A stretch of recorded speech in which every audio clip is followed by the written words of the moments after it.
예, 선배 동료 의원 여러분 반갑습니다. 원내대표가 되고 처음으로 소집하는 의충입니다. 의원님들의 도움 없이는 원내대표 혼자서 아무런 일도 할 수 없습니다. 앞으로도 많은 협조와 성원을 부탁드립니다. 오늘 의원님들이 일정들이 다소 겹쳐서 일부 좀 참석이 좀 불가한 상황이 생겨서 좀 아쉽게 생각합니다. 의원님 여러분, 이재명 정부 인사 참사가 계속되고 있습니다. 그런데 오광수 민정수석은 공무원 출신이라 그런지 곧바로 사퇴를 시키더니 온갖 비리 범죄투성이 김민석 총리 후보자는 자기들 편이라고 생각하는지 끝까지 버티겠다는 태세입니다. 김민석 후보자의 문제는 기본적으로 도덕성이 심각한 상황입니다. 그런데 문제는 도덕성만의 문제가 아니라는 데 있습니다.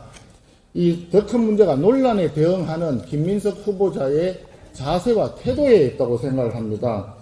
대법원의 유죄 판결을 받은 자신의 과거 전과에 대해서 엄연히 사실인데도 불구하고 반성과 사과는커녕 정치검찰이니 표적수사니 검찰의 조작이니 운운하고 있습니다. 이런 행태를 도대체 누구한테 배웠는지 모르겠습니다. 예, 대통령 본인이 그런 전과가 있다 보니까 본인이 얘기했던 대로 정치검찰이다, 사법쿠데타다 이런 식으로 하면서 지지자들에게 호소하는 그런 행태를 답습하고 있는 것 아닌가 하는 국민적 의구심이 있습니다. 윗물이 맑아야 아랫물이 맑은 법 아니겠습니까? 대통령 자체가 자신의 범죄에 대해서 반성하지 않고 정치적 선동으로만 일관하니까 총리 후보자도 면피하기 위해서 따라하는 것입니다. 김민석 후보자가 총리가 되면 그 다음 민선은 또 어떻게 되겠습니까? 대통령과 총리가 전부 도덕성 문제가 있고 범죄 전력이 있으니 그 밑에 있는 사람들도 마찬가지로 인사에 있어서 도덕성 검증은 보나마나 기대를 할 수 없을 것입니다. 그들도 대통령이나 총리와 마찬가지로 정치적 선동으로 무마하려 될 것이 명약관화합니다. 김민석 총리 후보자를 그대로 인준하게 된다면 우리 공직사회의 윤리 기준은 완전히 무너지고 사법 시스템에 대한 근본적인 국민 불신이 조장될 것입니다. 김민석 후보자의 대응 방식뿐만이 문제가 또 아닙니다. 더불어민주당의 대응 자세는 더 심각한 잘못이 있습니다. 어저께 더불어민주당 정책위 의장이 인사청문회법을 바꾸겠다고 얘기를 했습니다. 이재명 대통령에게 불리한 재판이 계속되니까 형사소송법을 바꾸겠다고 하더니 김민석 총리 후보자의 도덕성을 검증하고 국민적인 의구심이 커지니까 이제는 청문회법 자체를 바꾸려고 합니다.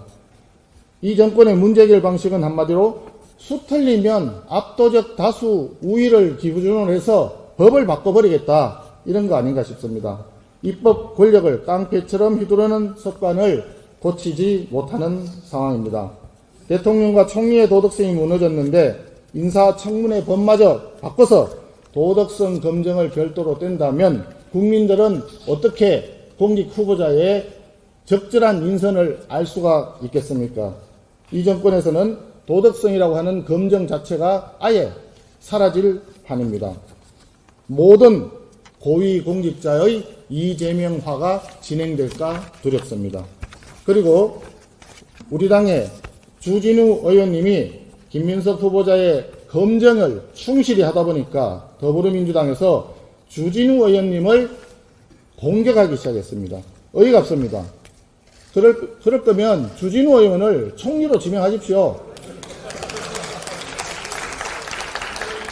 만약에 주진우 의원이 총리 후보자라면 우리 당은 모든 의원님들이 나서서 주진우 의원님에 대한 진실을 낱낱이 검증할 것입니다. 그런데 총리 후보자는 김민석 의원 아닙니까?